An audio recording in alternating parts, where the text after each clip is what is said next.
പിതാവിൻ്റെയും പുത്രൻ്റെയും വിശുദ്ധാത്മാവിൻ്റെയും നാമത്തിൽ ആമേൻ. യേശുവേ സ്തോത്രം, യേശുവേ നന്ദി. പുറപ്പാട് പുസ്തകത്തിൽ നിന്നും 15 ദിവസമായിട്ട് കേട്ടുകൊണ്ടിരിക്കുകയാണ്. 13 ദിവസമായി. ഇന്ന് അവസാനത്തെ ലാസ്റ്റ് ദിവസമാണ് പുറപ്പാട് പുസ്തകം. ഫറവോയുമായിട്ടുള്ളൊരു യുദ്ധമാണ് കർത്താവ് ചെയ്തുകൊണ്ടിരുന്നത്.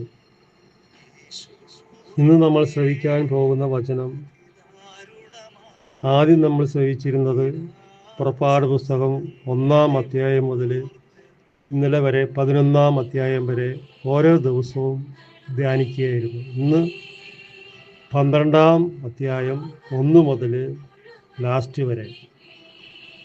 അത് മുഴുവനുമില്ല. യേശുവേ സ്തോത്രം, യേശുവേ നന്ദി. 1 മുതൽ 51 വരെയുള്ള വചനമാണ് ധ്യാനിക്കുന്നത്. അതിൽ കുറേയൊക്കെ ഞാൻ കട്ട് ചെയ്ത് കളഞ്ഞിട്ടുണ്ട്. കാരണം സമയമില്ലാത്തതിൻ്റെ പേരിൽ ഏറ്റവും പ്രധാനപ്പെട്ട സ്ഥലങ്ങൾ മാത്രമേ കർത്താവ് പ്രവർത്തിച്ച, കർത്താവ് കൊടുക്കുന്ന ഓരോ കൽപ്പനകൾ അനുസരിക്കുന്നത് മാത്രമേ ഞാൻ ധ്യാനിക്കുന്നുള്ളൂ. ഹല്ലേലൂയ. നമ്മൾ കണ്ടു, ഓരോ അത്ഭുതങ്ങളും അടയാളങ്ങളും കാണുമ്പോൾ ഫറവോയുടെ ഹൃദയം കഠിനമായിക്കൊണ്ടിരിക്കുകയാണ്. അവൻ വിട്ടുവീഴ്ചയ്ക്ക് തയ്യാറില്ലാതെ ഏതാണ്ട് 6 ലക്ഷത്തോളം പുരുഷന്മാരെ അവൻ ബന്ധിച്ചു വെച്ചിരിക്കുകയാണ്, പണിയെടുപ്പിക്കണം എന്നിട്ട്. അപ്പോൾ അതിൽ നിന്ന് കിട്ടുന്ന ലാഭവും ആ പണിയെല്ലാം നിന്നു പോകുന്നുള്ള അവൻ്റെ വേദനയാണ് അവൻ അവരെ വിടാത്തത്. മോശയിലൂടെയും അഹ്റോനിലൂടെയും കർത്താവ് അരുൾ ചെയ്ത് ഓരോ അത്ഭുതങ്ങൾ ഈ ഫറവോയുടെ മുമ്പിൽ കാണിക്കുമ്പോഴും അവൻ്റെ ഹൃദയം കാണും തോറും കഠിനമായിക്കൊണ്ടിരിക്കുകയാണ്. അവസാനം വരുമ്പോൾ നമുക്ക് കാണാൻ പറ്റും, ഫറവോ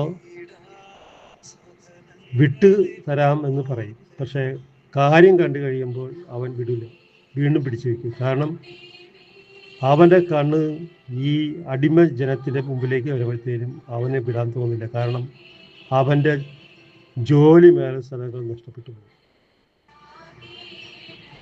അവൻ്റെ ഹൃദയം ഒന്നും കൂടെ കഠിനമാകാൻ വിടില്ല. ഇന്നലെ നമ്മൾ കണ്ടു, യേശുനാഥൻ മോശയോട് പറയുന്നുണ്ട്, അവസാനമായി ഞാൻ ഒരു മഹാമാരിയെ കൂടെ അഴിക്കും. അതെന്തായിരിക്കും? അതാണ് നമ്മൾ ഇന്ന് ശ്രവിക്കാൻ പോകുന്ന വചനം. ഈ മഹാമാരി അഴിക്കുന്നത് നസറനായ യേശു നേരിട്ട് ഈജിപ്തിലൂടെ കടന്നു പോകാൻ പോവുകയാണ്. ഇത്രയും ദിവസം ഈജിപ്തിലേക്ക് വന്നിരുന്നത് മോശയും അഹ്റോനുമാണ്. അവനിലൂടെ, അവൻ്റെ വടിയിലൂടെ, അവൻ്റെ കരങ്ങൾ വഴി കർത്താവ് പറയുന്ന ഓരോ അത്ഭുതങ്ങളും പ്രവർത്തിച്ചു കൊണ്ടിരുന്നു. പക്ഷേ ഫറവോ വണങ്ങുന്നില്ല. ഹല്ലേലൂയ. യേശുവേ സ്തോത്രം, യേശുവേ നന്ദി. അത് കഴിഞ്ഞ് നമുക്ക് കാണാൻ പറ്റും, ഫറവോ മോശയോട് പറയുന്നുണ്ട്, നീ മേലാൽ എൻ്റെ കൺമുമ്പിൽ വന്നു പോകരുത്, വന്നാൽ നീ മരിക്കും. ഫറവോ പറഞ്ഞാൽ പറഞ്ഞതാണ്. അതുകൊണ്ട് ഇനി മോശ ഫറവോയുടെ അടുക്കിലേക്ക് പോകാൻ തീരുമാനിക്കുന്നു. അപ്പോൾ ഇത് ആര് കേൾക്കുന്നുണ്ട്? കർത്താവ് കേൾക്കുന്നുണ്ട്, കർത്താവ് കാണുന്നുണ്ട്. കർത്താവ് ഇവരുടെ ബാക്കിൽ നിൽക്കുകയാണ്. മോശയാണ് എല്ലാം പറയുന്നതും പ്രവർത്തിക്കുന്നതും. അപ്പോൾ കർത്താവ് എന്ത് തീരുമാനിച്ചു? ഇനി ഇവനെ വിടാൻ പറ്റില്ല. ഞാൻ 11 അധ്യായം വരെ പറഞ്ഞു കൊടുത്തിട്ടും അവനത് വണങ്ങുന്നില്ല. എന്നാൽ ഞാൻ തന്നെ അങ്ങ് ഇറങ്ങാമെന്ന് യേശുനാഥൻ തീരുമാനിക്കുകയാണ്. അങ്ങനെ യേശുനാഥൻ ഈജിപ്തിലേക്ക് കടന്നു വരാൻ പോവുകയാണ്. അവൻ്റെ കൂടെ ദൂതന്മാരും ഉണ്ടാവും. ഹല്ലേലൂയ. യേശുവേ നന്ദി. നമുക്കിന്ന് ശ്രവിക്കാം. പുറപ്പാട് പുസ്തകം 1-ാം അധ്യായം, പുറപ്പാട് പുസ്തകം 12-ാം അധ്യായം 1 മുതൽ 51 വരെയുള്ള വചനമാണ് ഇന്ന് നമ്മൾ ധ്യാനിക്കുന്നത്. അതിൽ കുറേ ഭാഗം ഞാൻ കട്ട് ചെയ്ത് കളയുന്നുണ്ട്, കാരണം സമയം ഇല്ലാത്തതുകൊണ്ട്. നിങ്ങൾക്ക് കേൾക്കാൻ ഒരു ബോറടിക്കരുത്. അതുകൊണ്ട് ഞാൻ 20 മിനിറ്റ് 22 മിനിറ്റ് കൂടി വന്ന 30 മിനിറ്റ് അതിക്കുള്ളൊന്നും ഞാൻ വചനം വ്യാഖ്യാനിക്കുന്നില്ല. കാരണം എല്ലാവരും കേൾക്കണം, എല്ലാവരും അറിയണം നോക്കിയിട്ട് തിരിഞ്ഞു പോരുത്. ഞാൻ പറയുന്നത് വചനവും കർത്താവ് പ്രവർത്തിക്കുന്ന ഓരോ വചനവും അത് അധ്യായം വാക്യവും കൂടിയാണ് ഞാൻ പറയുന്നത്. നിങ്ങൾക്ക് സംശയം ഉണ്ടെങ്കിൽ ആ ബൈബിൾ എടുത്ത് തുറന്നു നോക്കിയാൽ അറിയാൻ പറ്റും. വചനം വ്യാഖ്യാനിക്കുന്നില്ല. കർത്താവ് ചെയ്യുന്ന അത്ഭുതങ്ങൾ എന്താണെന്ന് കർത്താവ് എനിക്ക് തന്ന കൃപ ഞാൻ നിങ്ങളുമായി പങ്കുവയ്ക്കുകയാണ്. ഹല്ലേലൂയ, യേശുവേ നന്ദി. 12-ാം അധ്യായം 1-ാം വാക്യം. കർത്താവ് ഈജിപ്തിൽ വെച്ച് മോശയോടും അഹരോനോടും അരുൾ ചെയ്തു. ഈജിപ്തിൽ വെച്ചിട്ട് മോശയോടും അഹരോനോടും കർത്താവ് അരുൾ ചെയ്തു, ഈ മാസം നിങ്ങൾക്ക് വർഷത്തിൻ്റെ ആദ്യ മാസമായിരിക്കണം നിങ്ങൾക്ക്. കർത്താവ് ഒരു കൽപ്പന കൊടുക്കണം. അഹരോൻ്റെ അടുത്ത് പോകേണ്ട ആവശ്യമില്ല. ഈജിപ്ത് മക്കളോട് പറയുക, ഇസ്രായേൽ സമൂഹത്തോട് മുഴുവൻ പറയുക. കണ്ടോ, ഇസ്രായേൽ സമൂഹത്തോട് മുഴുവൻ പറയുക. അതിനകത്ത് ചില ഈജിപ്തുകാരും ഉണ്ടാവും, അവരും കേൾക്കട്ടെ. എന്താണ് പറയണത്? ഈ മാസം നിങ്ങൾക്ക് വർഷത്തിൻ്റെ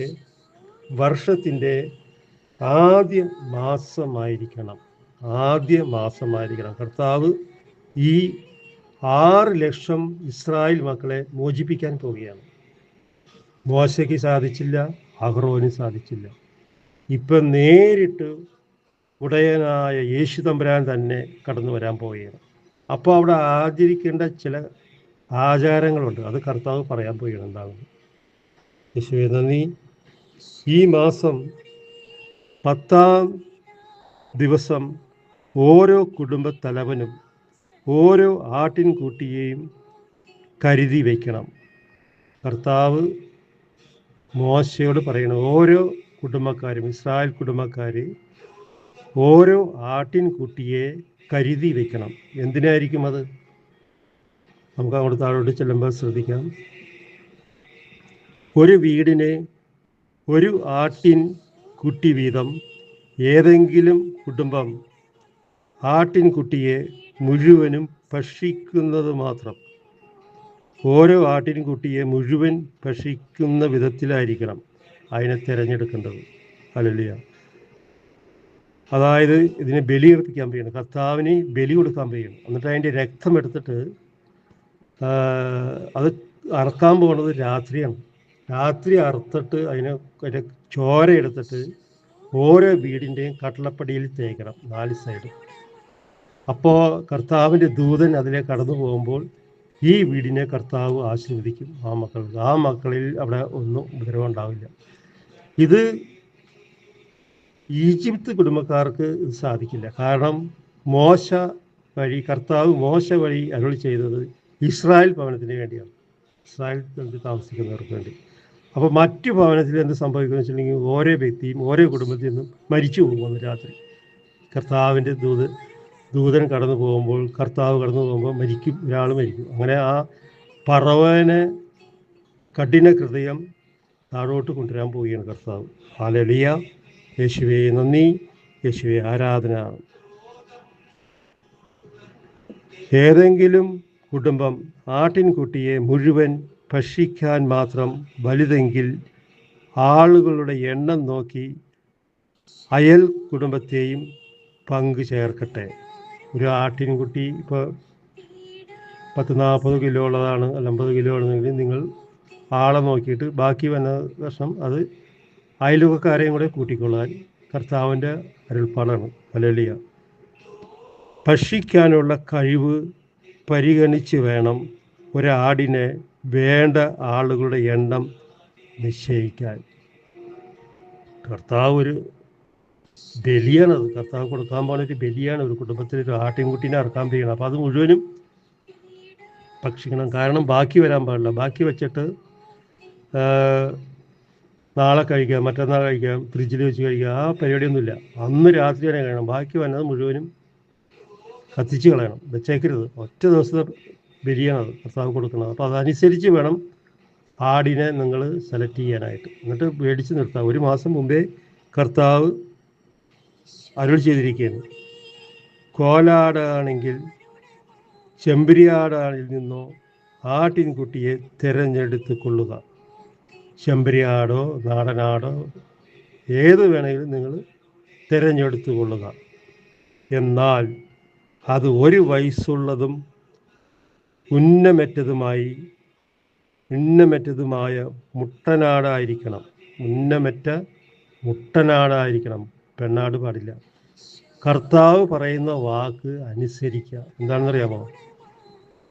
6 ലക്ഷം ഇസ്രായേൽ മക്കളെയാണ് ഇവൻ അടിമത്തമായിട്ട് വെച്ചിരിക്കുന്നത്. അപ്പോൾ അത് കർത്താവിനെ പിടിവിക്കാൻ കർത്താവ് കുറേ ആചാരങ്ങൾ ഈ മക്കൾക്കെല്ലാം കൊടുക്കുന്നുണ്ട്. ഹല്ലേലൂയ. ഈ മാസം 14-ാം ദിവസം വരെ അതിനെ സൂക്ഷിക്കണം.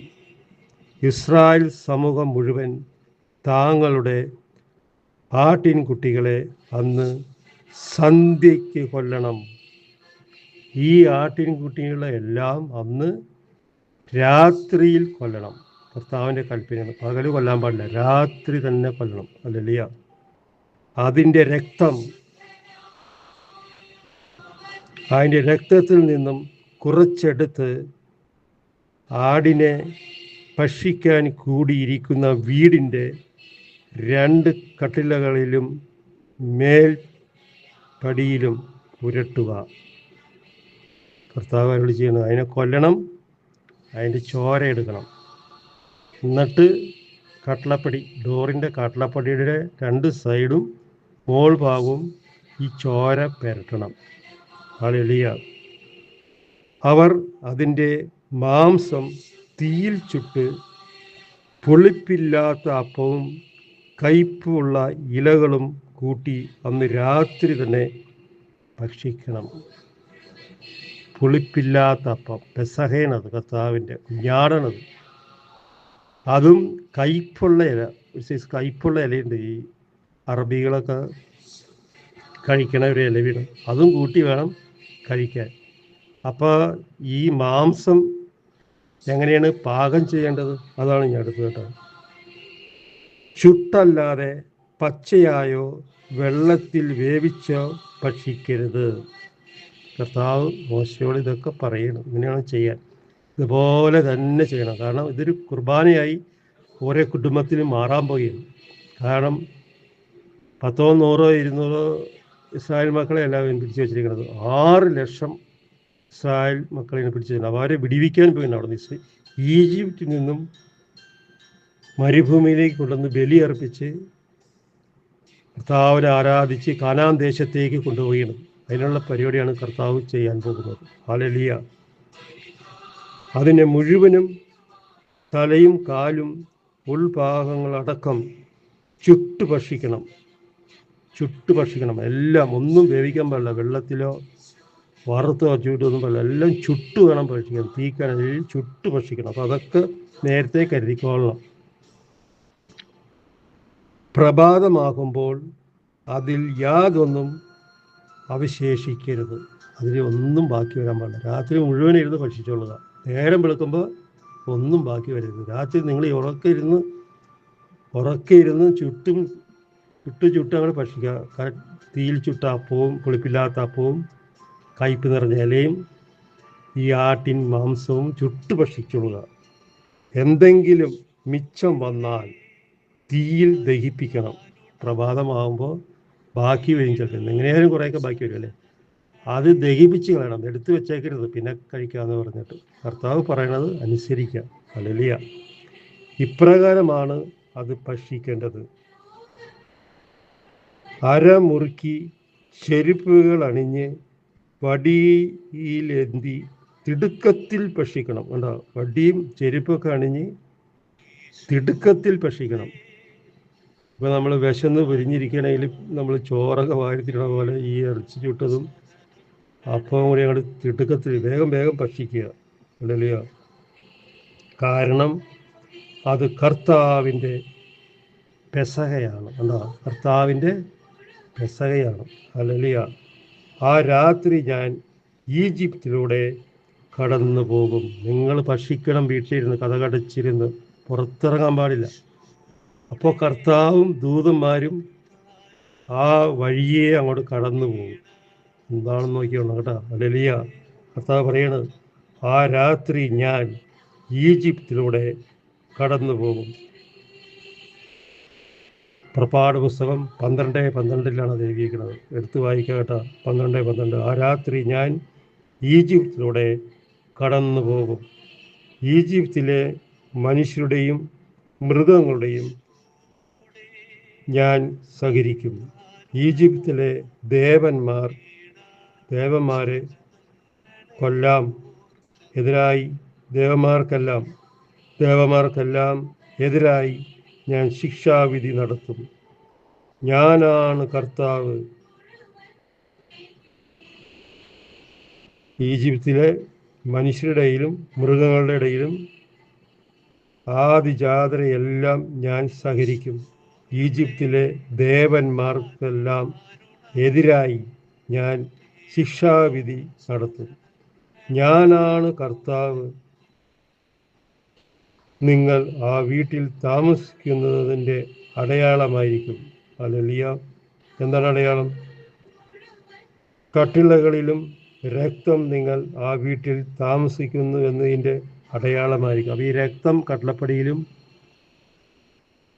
ഇങ്ങനെ പുരട്ടിക്കഴിയുമ്പോൾ അതിൽ എൻ്റെ മക്കളാണ് താമസിക്കേണ്ടതെന്നുള്ള ഇത് കണ്ടുകൊണ്ട് യേശുനാഥൻ അങ്ങോട്ട് കടന്നു പോകും. ഇല്ലാത്ത വീടുകളിൽ മരണം സംഭവിക്കും. അവിടെ ഒരു ആൾനാശം ഉണ്ടാകാൻ സാധ്യതയുണ്ട്. അത് കാണുമ്പോൾ ഞാൻ നിങ്ങളിലൂടെ കടന്നു പോകും. ഞാൻ ഈജിപ്തിനെ പ്രഹരിക്കുമ്പോൾ ആ ശിക്ഷ നിങ്ങളെ ബാധിക്കുകയില്ല. ഈ ദിവസം നിങ്ങൾക്ക് ഒരു തലമുറ തോറും കർത്താവിൻ്റെ തിരുനാളായി നിങ്ങൾ ആചരിക്കണം. ഇതൊക്കെ ഇങ്ങനെ ചെയ്യുമ്പോൾ കർത്താവിൻ്റെ ഒരു തലമുറയായിട്ട് നിങ്ങൾ എല്ലാ വർഷവും ആചരിക്കണം. ഹല്ലേലൂയ. 12:17 പുളിപ്പില്ലാത്ത അപ്പത്തിൻ്റെ തിരുനാൾ നിങ്ങൾ ആചരിക്കണം. കാരണം ഈ ദിവസമാണ് ഞാൻ നിങ്ങളെ ഈജിപ്തിൽ നിന്നും പുറത്തു കൊണ്ടുവന്നത്. കർത്താവ് പറയണുണ്ടോ? പുളിപ്പില്ലാത്ത അപ്പത്തിൻ്റെ തിരുനാൾ നിങ്ങൾ ആചരിക്കണം. കാരണം ഈ ദിവസമാണ് ഞാൻ നിങ്ങളെ ഈജിപ്തിൽ നിന്നും പുറത്ത് കൊണ്ടുവന്നത്. യേശുനാഥൻ പുറത്ത് കൊണ്ടുവരികയാണ്. കണ്ടോ? ഇസ്രായേൽ ഫറവോയുടെ അണ്ടറിൽ നിന്നും കർത്താവ് നേരിട്ട് പോയി പുറത്ത് കൊണ്ടുവരികയാണ്. നിങ്ങൾ തലമുറ തോറും ഈ ദിവസം ആചരിക്കണം. ഇത് എന്നേക്കുമുള്ള കൽപ്പനയാണ്. ആദ്യം മാസത്തിലെ 14-ാം ദിവസം മുതൽ 21 ദിവസം നിങ്ങൾ പുളിപ്പില്ലാത്ത അപ്പം ഭക്ഷിക്കണം. ഹല്ലേലൂയ. യേശുവേ നന്ദി, യേശുവേ ആരാധന. മോശ ഇസ്രായേൽ ശ്രേഷ്ഠന്മാരെ വിളിച്ചു പറഞ്ഞു, കുടുംബങ്ങളുടെ കണക്കനുസരിച്ച് നിങ്ങൾ പെസഹ ആട്ടിൻകുട്ടികളെ തിരഞ്ഞെടുത്ത് കൊല്ലുവിൻ. പാത്രത്തിലുള്ള രക്തത്തിൽ ഈ സോപ്പ് കൊണ്ട് മുക്കി 2 കട്ടിളകളിലും മേൽപ്പടിയിലും തളിക്കുവിൻ. ഈ സോപ്പ് കൊമ്പുള്ള ഒരു കൊമ്പാണ് ഈ സോപ്പ്. ആ മരത്തിൻ്റെ കൊമ്പ് കൊണ്ട് രക്തം കട്ടിളപ്പടിയിൽ തേക്കണം. പ്രഭാതമാകുന്നത് വരെ ആരും വീടിന് പുറത്ത് ഇറങ്ങരുത്. മോശ പറഞ്ഞിരിക്കുന്നുണ്ട്, ആരും ഇറങ്ങരുത്, ഒരാൾ പോലും പുറത്ത് ഇറങ്ങരുത്. എന്നാൽ ഈജിപ്തുകാരെ സഹരിക്കുന്നതിന് വേണ്ടി കർത്താവ് കടന്നു പോകും. ഒരാളും ഈ രക്തം കട്ടിളപ്പടിയിലൊക്കെ തേച്ചിട്ട് വീടിനകത്ത് തന്നെ ഇരുന്നോളണം. ഒരാളും പുറത്ത് ഇറങ്ങാൻ പാടില്ല. കാരണം കർത്താവ് കടന്നു പോകാൻ പോവുകയാണ്. എന്നാൽ നിങ്ങളുടെ മേൽപ്പടിയിലും 2 കട്ടിളകളിലും രക്തം കാണുമ്പോൾ കർത്താവ് നിങ്ങളുടെ വാതിൽ പിന്നിട്ട് കടന്നു പോകും. ഈ രക്തം കാണുമ്പോൾ കർത്താവ് നോക്കിയിട്ട് അങ്ങോട്ട് കടന്നു പോകും. ഇത് എൻ്റെ മക്കളാണ്, എൻ്റെ കുടുംബമാണെന്ന് പറഞ്ഞിട്ട് യേശുനാഥൻ കടന്നു പോകും. ഹല്ലേലൂയ. വീടുകളിൽ പ്രവേശിച്ച് നിങ്ങളുടെ വിധിക്കാൻ അവിടുന്ന് അനുവദിക്കുകയില്ല. നിങ്ങളുടെ കുടുംബങ്ങളെ വിധിക്കാൻ ഈ ദൂതന്മാരെ അനുവദിക്കുകയില്ല. കർത്താവ് പറയും, അത് എൻ്റെ കുടുംബമാണെന്ന്. ഇത് നിങ്ങളും നിങ്ങളുടെ സന്തതികളും ഏക്കാലവും ഒരു കൽപ്പനയായി ആചരിക്കണം. കർത്താവ് തൻ്റെ വാഗ്ദാനമനുസരിച്ച് നിങ്ങൾക്ക് തരുന്ന സ്ഥലത്ത് ചെന്ന് പാർക്കുവിൻ. ശേഷം ഈ കർമ്മം ആചരിക്കണം. ഇതിൻ്റെ അർത്ഥം എന്തെന്ന് നിങ്ങളുടെ മക്കൾ ചോദിക്കുമ്പോൾ, 26-ാം വാക്യം, ഇതിൻ്റെ അർത്ഥം എന്തെന്ന് നിങ്ങളുടെ മക്കൾ ചോദിക്കും. തലമുറയായിട്ട് ഇത് ആചരിച്ച് ഇങ്ങ് പോരണം. അപ്പോൾ അവർക്കറിയില്ല ഇതെന്താണെന്ന്. ഈ രക്തം കടലപ്പടിയിൽ തേക്കണതും ഇങ്ങനെ ഭക്ഷിക്കുന്നതൊക്കെ ചുട്ടെടുത്ത് എന്താണെന്ന് നിങ്ങളുടെ മക്കൾ ചോദിക്കുമ്പോൾ പറയണം. 27-ാം വാക്യം, ഇത് കർത്താവിന് അർപ്പിക്കുന്ന പെസഹ ബലിയാണ്. കർത്താവിന് അർപ്പിക്കുന്ന പെസഹ ബലിയാണ്. അവിടുന്ന് ഈജിപ്തിലുണ്ടായിരുന്ന ഇസ്രായേൽക്കാരുടെ ഭവനങ്ങൾ കടന്നുപോയി. ഇസ്രായേൽക്കാരുടെ ഭവനങ്ങളെല്ലാം കടന്നുപോയി. ഈജിപ്തുകാരെ സഹരിച്ചപ്പോൾ അവിടുന്ന് ഇസ്രായേൽക്കാരെ രക്ഷിച്ചു. അപ്പോൾ ജനം കുമ്പിട്ട് ദൈവത്തെ ആരാധിച്ചു. ഇസ്രായേൽക്കാർ കർത്താവിനെ കുമ്പിട്ട് ഭവനത്തിൽ ആരാധിക്കുന്നുണ്ടാവും. കർത്താവ് എപ്പോഴാണ് പ്രാർത്ഥനയും തീറ്റയൊക്കെ ആയിരിക്കുള്ളൂ. ഇവിടെ പുറത്തിറങ്ങാൻ പാടില്ല. അനന്തരം ഇസ്രായേൽക്കാർ അവിടം വിട്ടുപോയി. ഇസ്രായേൽക്കാർ അവിടം വിട്ടുപോയി. എല്ലാവരും പുറത്തു കൊണ്ടുവന്ന് കർത്താവ് മോശയോടും അഹരോനോടും കൽപ്പിച്ചതുപോലെ ജനം പ്രവർത്തിച്ചു. മോശയോടും അഹരോനോടാണ് ഇങ്ങനെയൊക്കെ ചെയ്യാൻ പറഞ്ഞത്. ജനമെല്ലാം അതനുസരിച്ച് അതുപോലെ തന്നെ പ്രവർത്തിച്ചു. ഹല്ലേലൂയ. സിംഹാസനത്തിലിരിക്കുന്ന പറവ മുതൽ കാരാഗൃഹത്തിൽ കഴിഞ്ഞിരുന്ന തടവുകാരൻ വരെ ഈജിപ്തിലുണ്ടായിരുന്ന എല്ലാവരുടെയും അർദ്ധരാത്രിയിൽ കർത്താവ് സഹരിച്ചു.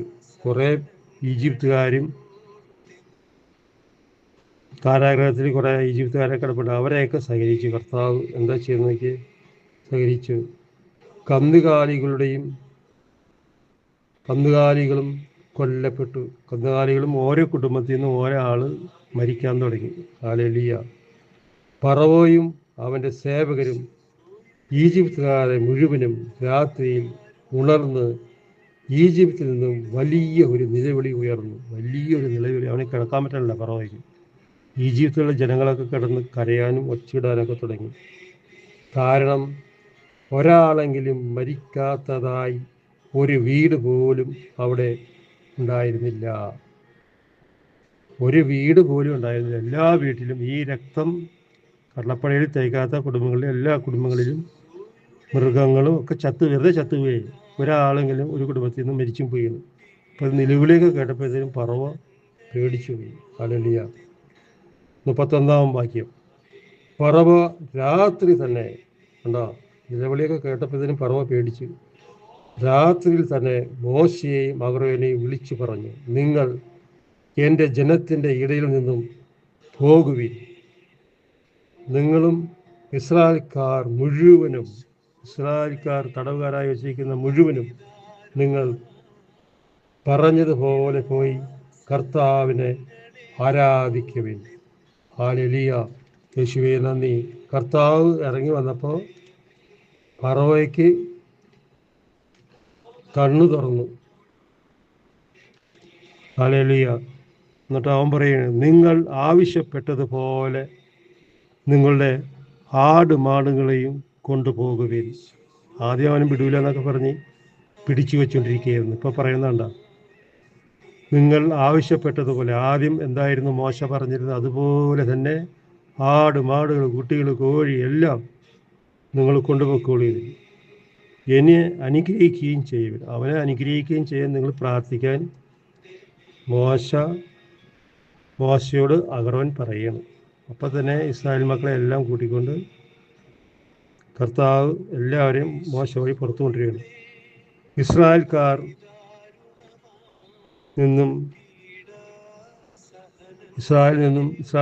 കാൽനടയായി യാത്ര തിരിച്ചു. അവർ സ്ത്രീകളെയും കുട്ടികളെയും കൂടാതെ ഏകദേശം 6 ലക്ഷം പുരുഷന്മാർ ഉണ്ടായിരുന്നു. കണ്ട, 6 ലക്ഷം പുരുഷന്മാരെയാണ് കർത്താവ് പുറത്തുവിടുന്നത്. അപ്പോൾ 6 ലക്ഷം എന്ന് പറയുമ്പോൾ അതിൻ്റെ ഇരട്ടി പുരുഷന്മാരും കുട്ടികളും ഭാര്യമാരും ഒക്കെ ഉണ്ടാവും. ആലോചിച്ച് നോക്കിയേ. ഹല്ലേലൂയ. അപ്പോൾ എത്ര ലക്ഷണമല്ലേ, ഒക്കെ പുറത്തു കൊണ്ടിരുന്നത് കർത്താവ്. ഇത് ഒരു വിഭാഗത്തിൽപ്പെട്ട വലിയൊരു ജനസമൂഹം അവരോടൊപ്പം പുറപ്പെട്ടു.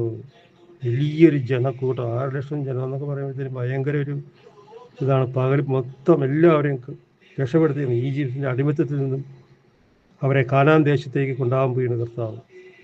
വളരെ ആടുകളും കന്നുകാലികളും അവരോട് കൂടെ ഉണ്ടായിരുന്നു. ഹല്ലേലൂയ. യേശുവേ നന്ദി, യേശുവേ ആരാധന. 12-ാം വാക്യത്തിൽ 50-ാം വാക്യം, ഇസ്രായേൽക്കാർ എല്ലാവരും അപ്രകാരം പ്രവർത്തിച്ചു. കർത്താവ് മോശയോടും അഹരോനോടും പറഞ്ഞതുപോലെ അവർ ചെയ്തു. കർത്താവ് പറഞ്ഞതുപോലെ തന്നെ സത്യസന്ധമായി അവർ പ്രവർത്തിച്ചു. അപ്പോൾ കർത്താവിന് ഭയങ്കര സന്തോഷമായി. മടി പിടിച്ചിരിക്കെ അങ്ങനെ കിടക്കട്ടെ എന്ന് പറഞ്ഞ് കഥ തുറന്നിരിക്കുകയൊന്നും ചെയ്തില്ല. അതുപോലെ നിർവഹിച്ച്. ഹല്ലേലൂയ. 51-ാം ലാസ്റ്റ് ഭാഗം. ആ ദിവസം തന്നെ കർത്താവ് ഇസ്രായേൽ ജനത്തെ നിരനിരയായി ഈജിപ്തിൽ നിന്നും പുറത്തേക്ക് കൊണ്ടുവന്നു. ഹല്ലേലൂയ. എല്ലാ മക്കളെയും നിരനിരയായിട്ട് ഈജിപ്തിൽ നിന്നും പുറത്ത് കൊണ്ടുവന്നു. ഇതാണ് നമ്മുടെ ദൈവമായ കർത്താവിൻ്റെ സ്നേഹം. ഹല്ലേലൂയ. യേശുവേ നന്ദി, യേശുവേ ആരാധന. ദൈവമായ കർത്താവെ, പുറപ്പാട് പുസ്തകത്തിൽ 1-ാം അധ്യായം മുതൽ 12-ാം അധ്യായം വരെ ഞങ്ങൾ അവിടെ നിന്ന് പഠിപ്പിക്കുകയായിരുന്നു. എങ്ങനെ കർത്താവ് ഇസ്രായേൽ മക്കളെ മോചിപ്പിക്കുന്നുവോ, ഈ ഒരു മോചനം ഞങ്ങൾക്കും തരണമേ എന്നും ഞങ്ങളുടെ കുടുംബത്തിൽ നിന്നും സാത്താൻ്റെ കിങ്കരന്മാർ കെട്ടിവെച്ചിരിക്കുന്ന വൈരാഗ്യത്തിൻ്റെയും വെറുപ്പിൻ്റെയും ദേഷ്യത്തിൻ്റെയും പിണക്കത്തിൻ്റെയും എല്ലാ തിന്മയുടെ അന്ധകാര ശക്തികളും ഇതുപോലെ വിടിവിക്കണമേ എന്ന് കർത്താവെ ഞങ്ങൾ അഭിഷേകം ചെയ്യണമേ എന്നും അവിടത്തോട് ഞങ്ങൾ പ്രാർത്ഥിക്കുകയാണ്. പിതാവായ ദൈവമേ, സ്വർഗീയ പിതാവായ ദൈവമേ, പുത്രൻ മഹത്വപ്പെടുവാൻ പുത്രൻ പഠിപ്പിച്ച പ്രാർത്ഥന ഞങ്ങൾ ഏറ്റുചൊല്ലുന്നു. സ്വർഗസ്ഥനായ ഞങ്ങളുടെ പിതാവേ, അങ്ങയുടെ നാമം പൂജിതമാണമേ, അങ്ങയുടെ രാജ്യം വരണമേ, അങ്ങയുടെ തിരുമനസ്സ് സ്വർഗത്തിലെ പോലെ ഭൂമിയിലുമാണമേ. അന്ന് വേണ്ട ആഹാരം ഇന്ന് ഞങ്ങൾക്ക് തരണമേ. ഞങ്ങളുടെ തെറ്റിയുന്നവരോട് ഞങ്ങൾ ക്ഷമിച്ചിരിക്കുന്ന പോലെ ഞങ്ങളുടെ തെറ്റുകളും പാവങ്ങളും ക്ഷമിക്കണമേ. ഞങ്ങളെ പ്രലോഭനത്തിൽ ഉൾപ്പെടുത്തരുതേ, തിന്മയെ നിരീക്ഷിക്കണമേ. എന്തുകൊണ്ടെന്നാൽ രാജ്യവും ശക്തിയും മഹത്വവും യേശുവേ അങ്ങയുടേതാവുന്നു. ആമേൻ. നിങ്ങൾ ഈ കേൾക്കുന്ന എൻ്റെ വാക്കുകൾ എൻ്റേതല്ല, അത് കർത്താവിൻ്റെയാണ്. ഈ സ്വരം കർത്താവിൻ്റെയാണെന്ന് നിങ്ങൾ നോക്കണം. കാരണം ഞാൻ ഒരു ഉണക്കമരമാണ്. ഉണക്കമരത്തെ തളിർപ്പിക്കുകയും പച്ചമരത്തെ ഉണക്കുകയും ചെയ്യുന്ന ഇസ്രായേലിൻ്റെ ദൈവമായ കർത്താവ് നമ്മോട് കൂടെയുണ്ട്. ആറ്റ് തീരത്ത് നിൽക്കുന്ന വൃക്ഷം പോലെ നിങ്ങളെ കാത്തു പരിപാലിക്കും. ആറ്റ് തീരത്ത് നിൽക്കുന്ന വൃക്ഷത്തിൻ്റെ പ്രത്യേകത എന്താണ്? അത് എപ്പോഴും പച്ചപ്പായിരിക്കും. അതിൻ്റെ ചുവടിൽ പോയി നിന്നാൽ തണുത്ത കാറ്റ് കിട്ടും. അതിൻ്റെ ചുവടിൽ പോയി നിന്നിട്ടുണ്ടെങ്കിൽ വെയിലടിക്കുകയില്ല. അതിന് കുടിക്കാൻ എപ്പോഴും ആറ്റ് തീരത്ത് നിൽക്കുമ്പോൾ അതിൻ്റെ വേര് വെള്ളത്തിലേക്ക് ഇറങ്ങി നിൽക്കും. അതാണ് ദൈവമായ കർത്താവ് ഒരു ഉപമയിലൂടെ പറയുന്നത്. ഉണങ്ങിയ മരത്തെ തളിർപ്പിക്കുകയും പച്ചമരത്തെ ഉണക്കുകയും ചെയ്യുന്ന നമ്മുടെ ദൈവമായ കർത്താവിൻ്റെ ഓരോ പ്രവൃത്തിയും നമ്മൾ രുചിച്ചറിയണം. എന്താണ് കർത്താവ്, ആരാണ് കർത്താവ്? പറവ ചോദിക്കുന്നത് പോലെ നമ്മൾ ആകരുത്. കർത്താവിന് മോശയോട് ചോദിക്കുന്നുണ്ടല്ലേ കർത്താവ്, ആരാണ് കർത്താവ്? ഞാനവനറിയില്ല, അവൻ പറഞ്ഞതുകൊണ്ട് ഞാൻ വിട്ടുവിടണമെന്നൊക്കെ പറഞ്ഞ് ഒരു വലിയ യുദ്ധം തന്നെ നമുക്ക് കാണാൻ പറ്റും. ഒക്കെ കഴിഞ്ഞു പോകുന്നു അല്ലേ? എല്ലാം കേട്ടിട്ടുണ്ടെങ്കിൽ നിങ്ങളത് എടുത്ത് ധ്യാനിക്കുമ്പോൾ അത് കൃപയായിട്ട് വരും. വചനം നമ്മൾ കേൾക്കും തോറും നമ്മൾ രക്ഷ പ്രാപിക്കും. വചനം കേട്ടാൽ മതി. വെറുതെ യൂട്യൂബിലൂടെ കർത്താവിൻ്റെ സന്ദേശം തരുന്ന പ്രവാചകന്മാരിലൂടെ കർത്താവിൻ്റെ സന്ദേശം കേൾക്കുമ്പോൾ കുടുംബം അനുഗ്രഹിക്കപ്പെടും. സാത്താൻ്റെ കിങ്കരന്മാർ കുടുംബം വിട്ട് ഇറങ്ങി ഓടും. ഈജിപ്തിൻ്റെ അറ്റത്തേക്ക് ഓടുമ്പോൾ ദൂതൻ അവനെ ഓടിച്ചിട്ട് ബന്ധിക്കും. അത് ഭയന്ന് ഓടുന്നതാണ്. കർത്താവിൻ്റെ വചനം ഇരുതല വാളാണ്. അത് നമ്മൾ സന്ധി ബന്ധങ്ങളിലേക്ക് തുളച്ച് കയറുമ്പോൾ അവനവിടെ ഇരിക്കാൻ പറ്റില്ല. അവൻ പുറത്ത് ചാടും. എലി പൊത്തുകളിൽ തീയിടുമ്പോൾ, പുകയടിക്കുമ്പോൾ എലി പുറത്ത് ചാടുന്ന പോലെ സാത്താൻ പുറത്ത് ചാടി ഈജിപ്തിൻ്റെ അറ്റത്തേക്ക് ഓടും. അപ്പോൾ അവനെ ദൂതന്മാർ ഓടിച്ചിട്ട് പിടിച്ച് ബന്ധിക്കും. അത് നമുക്ക് കാണാൻ പറ്റും. ഞാനൊരു ക്ലാസ് എടുത്തുള്ളതാണ് അല്ലേ. സാറ എന്ന് പറയുന്ന ഒരു സഹോദരിക്ക് 7 പുരുഷന്മാരെ വിവാഹം ചെയ്യുന്നുണ്ട്. 7 പേരെയും ആസ്മാദേവസ് എന്ന് പറയുന്ന പിശാചി കൊന്നുകളയും. പക്ഷെ കർത്താവ് അവിടെ രക്ഷിക്കുന്നുണ്ട്. അവളെ എങ്ങനെ രക്ഷിക്കും? പുകയ്ക്കും. മത്സ്യത്തിൻ്റെ ശംഖും കരളും ഇട്ട് പുകയ്ക്കുമ്പോൾ, മണം മേക്കുമ്പോൾ ആസ്മാദേവസ് എന്ന് പറയുന്ന ദുഷ്ടപിശാച് പുറത്ത് ചാടും. ദൂതൻ പുറത്ത് നിൽക്കണം. അപ്പോൾ ദൂതനെ ഈ പിശാച് കാണുമ്പോഴത്തേനും പിശാച് ഓടും. ഈജിപ്തിൻ്റെ അറ്റത്തേക്ക് പാഞ്ഞു പോകും. പുറകെ ദൂതൻ ഓടിച്ചിട്ട് അവനെ പിടിച്ച് ബന്ധിച്ച് ബഹിഷ്കരിക്കും. അങ്ങനെ സാറായിക്ക് ഒരു ജീവിതം കൊടുക്കുകയാണ്. ഹല്ലേലൂയ. അതുപോലെയാണ് നമ്മുടെ ഓരോ കുടുംബങ്ങളിലും കർത്താവിൻ്റെ വചനം സ്ഥിരമായി കേൾക്കുന്നുണ്ടെങ്കിൽ പൈശാചികൾ കുടുംബം വിട്ട് പുറത്തേടും. പ്രത്യേകിച്ച് കിടപ്പറയിൽ നിന്നും വേണ്ടാത്ത സിനിമ സീരിയൽ നിങ്ങൾ കാണുന്നുണ്ടെങ്കിൽ അതിൻ്റെ ശക്തി നിങ്ങളുടെ കുടുംബത്തിൽ പതിഞ്ഞിരിക്കും, ഭിത്തികളിൽ പതിഞ്ഞിരിക്കും. അത് നിങ്ങൾക്ക് പല വിധത്തിലും നിങ്ങളെ ഉപദ്രവിക്കും. നിങ്ങളറിയില്ല. സാത്താൻ അതിലൂടെ മുതലെടുക്കും. നമ്മൾ ഒരിക്കലും അറിയില്ല. ഫാൻ കറങ്ങുന്നുണ്ട്, അതിൻ്റെ കാറ്റ് നമുക്ക് കാണാൻ പറ്റുന്നുണ്ടോ? ഇതുപോലെയാണ് സാത്താൻ. ഒരിക്കലും അവൻ നമ്മുടെ കൺമുമ്പിൽ വരില്ല. അവൻ ഒളിഞ്ഞിരുന്നേ നമ്മളെ ഉപദ്രവിക്കുകയുള്ളൂ. അത് തിരിച്ചറിയണമെന്നുണ്ടെങ്കിൽ കർത്താവിൻ്റെ പരിശുദ്ധമായ വചനം കേൾക്കുകയും വചനം ധ്യാനിക്കുകയും ചെയ്യുമ്പോൾ നമ്മുടെ ഉള്ളിൽ കിടക്കുന്ന ദുഷ്ടശക്തി പുറത്ത് ചാടും. അപ്പോൾ ദൂതൻ ബന്ധിക്കും. നമ്മൾ ആഗ്രഹിച്ചാൽ മാത്രമേ ഇവൻ പുറത്തു പോവുകയുള്ളൂ. നമ്മൾ അവനെ കൂട്ടുപിടിച്ച് കർത്താവിനെ ആരാധിക്കാൻ ആരും ശ്രമിക്കേണ്ട, നടക്കില്ല. സാത്താനെ പുറത്താക്കാൻ വേണ്ടിയാണ്, നശിപ്പിക്കാൻ വേണ്ടിയാണ് ദൈവപുത്രൻ ഭൂമിയിലേക്ക് ജനിച്ചിറങ്ങി വന്നത്. 1 യോഹന്നാൻ 3:8 വായിച്ചു നോക്കണം. 1 യോഹന്നാൻ 3:8 എന്താണ് അവിടെ എഴുതിയിരിക്കണതെന്ന് ഞാൻ പറയുന്നില്ല, നിങ്ങൾ തന്നെ കണ്ടുപിടിക്കുക. Hallelujah, praise the Lord, Ave Maria, Ave Maria. പരിശുദ്ധ പരമദിവകാരുണ്യ ഈശോയ്ക്ക് നേരവും ആരാധനയും സ്തുതിയും പൂഴ്ചയും ഉണ്ടായിരിക്കട്ടെ. Ave Maria. യേശുവേ നന്ദി.